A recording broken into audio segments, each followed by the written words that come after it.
Svätá Mária Rosa Molas, zakladateľka sestier Panny Márie Útechy, nám ponúka príklad jednoduchej a pre nás dostupnej svetosti.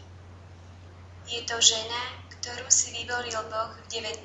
storočí ako nástroj milosrdenstva a útechy. Jej dielo však ostáva naďalej živé. Rodina Útechy, ktorú založila, je rozšírená v rôznych častiach sveta. Sestry Panny Márie Útechy evangelizujú v Európe, Amerike, Afrike a Ázii. Charizmou kongregácie sestier Panny Márie Útechy je utešovať, a to tými najrôznejšími formami. Prinášať svätú silu lásky, ktorá je plnosťou viery a aj skúsenosťou kríža. Byť nástrojom poznania Boha, ktorý je láska, a prinášať útechu dnešnému, smutnému, utrápenému svetu. Privádzať k skúsenosti Kristovej lásky, ktorý je tešiteľom. Sprítomňovať pravdu, dobrotu Krista, ktorý je prejavom Otcovho milosrdenstva, Kristovho pokoja, Krista radosti, Krista lásky.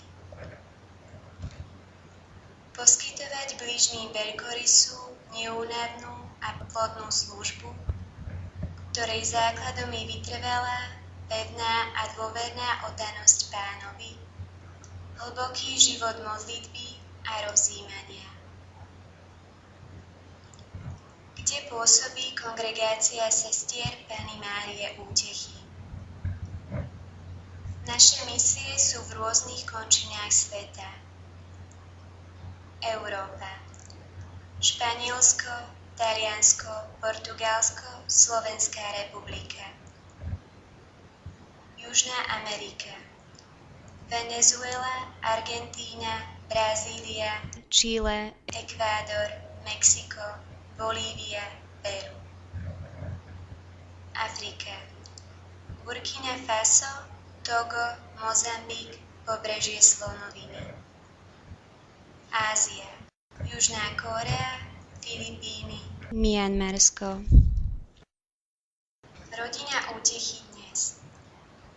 Úprimná odpoveď Bohu od Márii Rosy vytvorila rodinu Útechy, ktorej súčasťou sú sestry, ktoré šíria Kristov život medzi tými, ktorí potrebujú akúkoľvek pomoc. Hnutie Útecha pre svet. Mládež aj dospelí laici. Prostredníctvom milosrdenstva a útechy mení spoločnosť. Dobrovoľníci Útechy a ich bezplatná a štedrá služba. Nezisková organizácia Delvende a ich služba životu. Ženy a muži spolupracujúci v diele misie Útechy.